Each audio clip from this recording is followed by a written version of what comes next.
해석학 첫 번째 단원인 실수체계 단원입니다.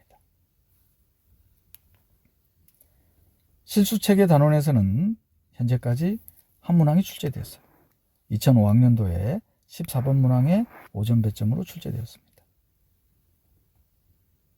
이 문항을 풀기 위해서 필요한 개념과 반드시 기억해야만 할 개념을 살펴보겠습니다.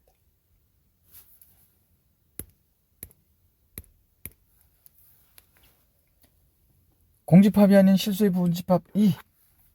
공집합이면 의미를 갖지 않기 때문에 이 공집합이 아닌 실수의 부분집합 2의 임의의 원소가 어떤 적당한 실수 m보다 작을 때, 즉 m을 넘지 않을 때, 이 말은 적당한 실수 m을 넘지 않는다는 말은 m에 의해서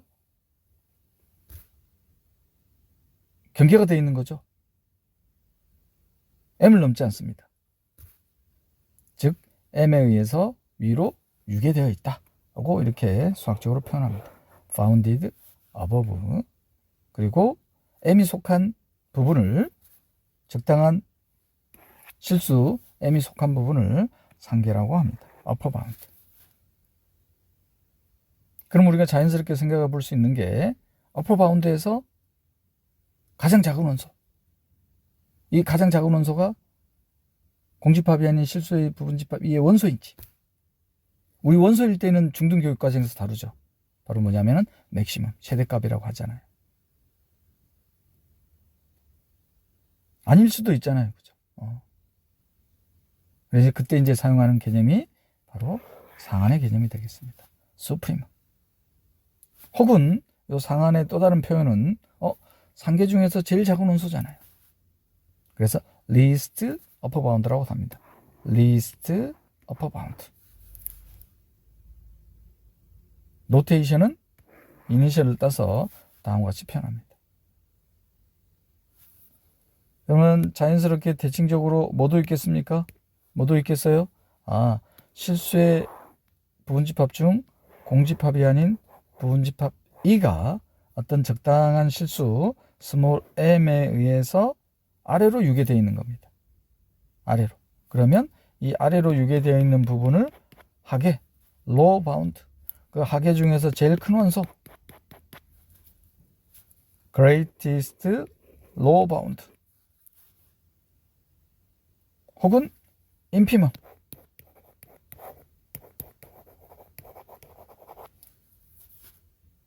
대칭 개념이죠.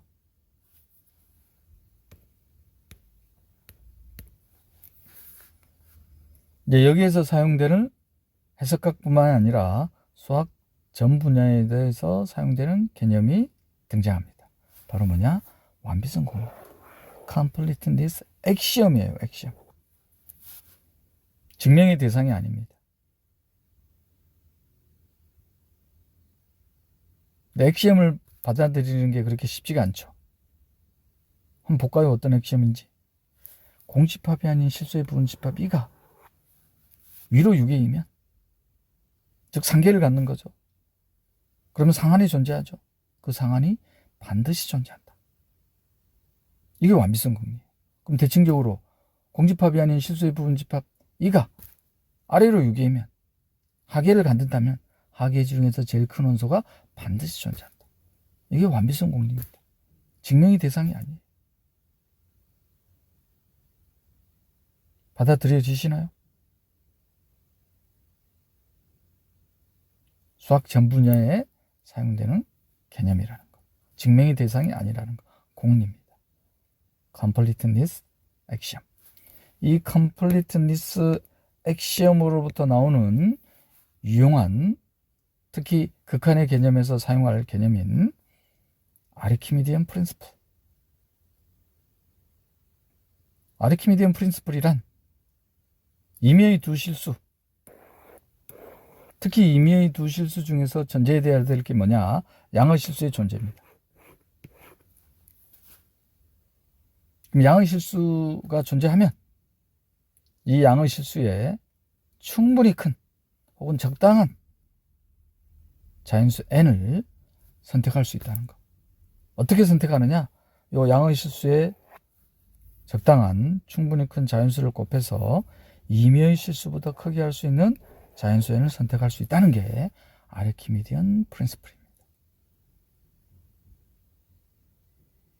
이 개념이 수열의 극한의 개념에서 유용하게 사용이 되죠.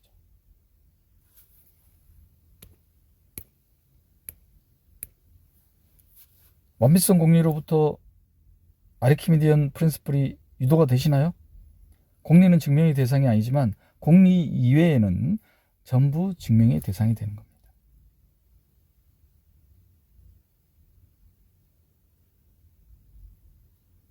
양의 실수가 존재. NA가 B보다 커야 돼. 그럼 완비성 공리가 뭐였어요? 1호 6에 혹은 R로 6에이면 상계 중에서 가장 작은 원소가 있다. 하계 중에서 가장 큰 원소가 있다. 아이디어가 떠오르시나요? 그럼 어떤 집합을 구성하면 되겠어요? 자연수 n을 양의 실수에 곱해서 B 이하인 이런 자연수들을 모아놓으면 되죠. 이런 자연수들을 모아놓는 거예요.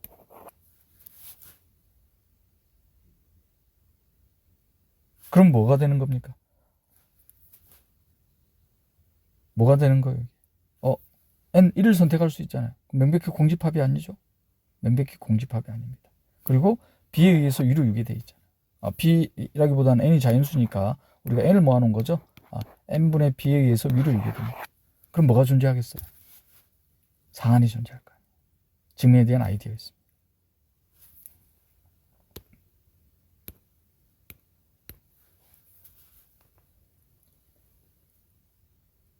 자, 기출문제입니다. 2005학년도 14번 문항으로 출제된 문제입니다. 유리수 집합 Q가 실수 집합 R에서 조밀함을 증명하라. 조밀, 덴스. 왜 이렇게 영어를 변기하냐면은 이거는 저자마다 혹은 여러분들 학부마다 다르게 번역할 수 있잖아요.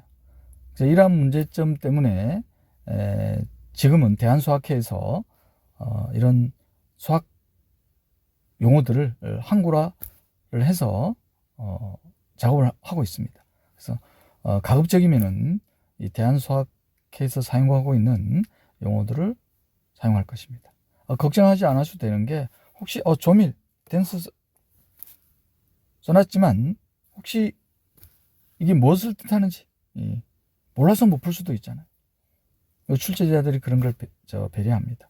그래서 밑에 써놨죠. 조밀하다는 것은 서로 다른 두 실수 사이에 유리수가 존재한다는 걸 말한다. 이걸 보이라고 이렇게 해놓습니다.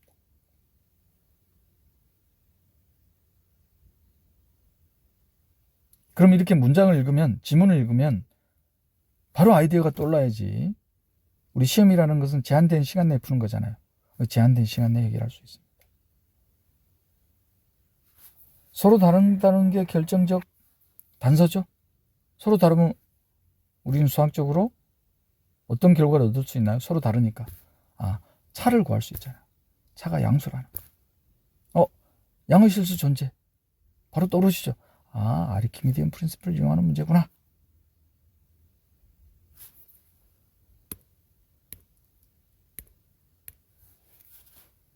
제가 그냥 판서만을 하지 않고 이렇게 PPT로 보여드리는 이유는 단답형만 있는 게 아니잖아요. 서논술형이 있기 때문에 서술을 해야 됩니다. 그래서 제가 어떻게 수학적 표현으로 서술했는지 익히시면 많은 도움이 되시겠죠. 자, 서로 다른 두 실수. 양의 실수가 존재하는구나. 그럼 양의 실수가 존재하면 적당한 자연수 n을 선택할 수 있더라. 왜? 적당한 자연수를 곱해서 임의의 실수보다 크게 할 수 있는, 이게 바로 아르키미디언 프린시플입니다. 그리고 그 임의의 실수를 뭐로 선택했느냐? 1로 선택했어요.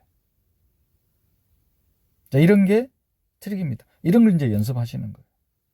그러면 요거로부터 바로 스케치가 되는데, 요 부등식에서 ny는 1 더하기 nx인가요?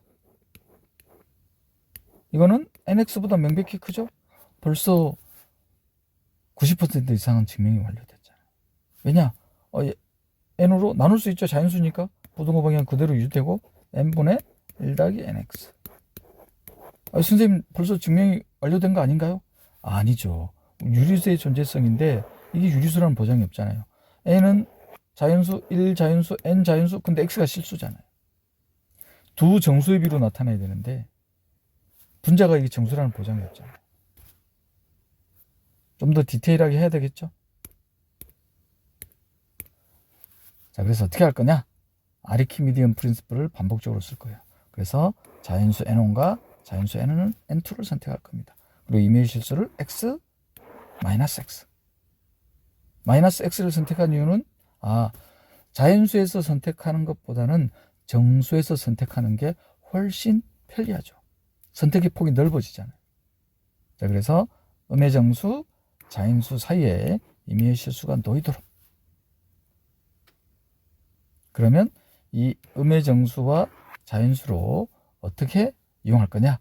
이 음의 정수와 자연수 사이에 있는 정수 m을 선택할 건데 어떤 정수냐? 연속된 정수. 이 연속된 정수 사이에 nx가 놓이도록.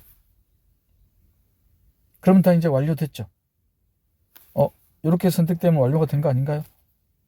안 보이시나요? 요 nx, m. m은 1 넘기면은 1 더하기 nx. 1 더하기 nx는 아까 여기서 봤었죠? ny보다 작다.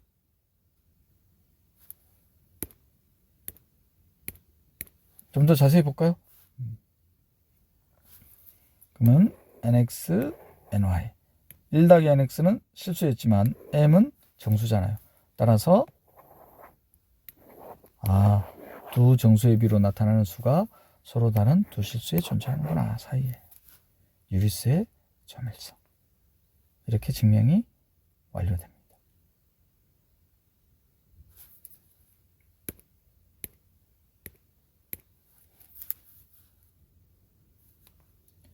이렇게 실수체계 단원을 살펴봤습니다. 다음 단원으로 넘어가기 전에 바로 넘어가지 말고 반드시 단원을 리뷰를 하는 습관을 가져야 됩니다. 그래야지만 방금 문제 풀 때 한 지문을 읽고 서로 다른 두 실수, 양의 실수, 아르키미디언 프린시플을 사용해야 되겠다. 리뷰를 하셔야만 시험장에서 이런 아이디어들이 떠오릅니다. 가장 안타까운 상황은 시험장을 벗어나서 떠오르는 거예요. 얼마나 안타깝습니까? 우리는 제한된 시간 내에 풀어야 되잖아요. 제한된 시간에 아이디어가 떠올라야 되니까 이런 연습을 하셔야 됩니다. 어떤 연습? 리뷰하는 습관만 가지시면은 제한된 시간 내에 이런 아이디어들이 바로바로 떠오르실 겁니다. 그러니까 단원이 마무리되면은 다음 단원으로 바로 넘어가지 마시고 반드시 리뷰하는 습관을 가지셔라. 자, 이렇게 실수체계 단원을 살펴봤습니다. 다음 단원은 해석학 과목의 수열 단원입니다. YSJ 전공수학이었습니다.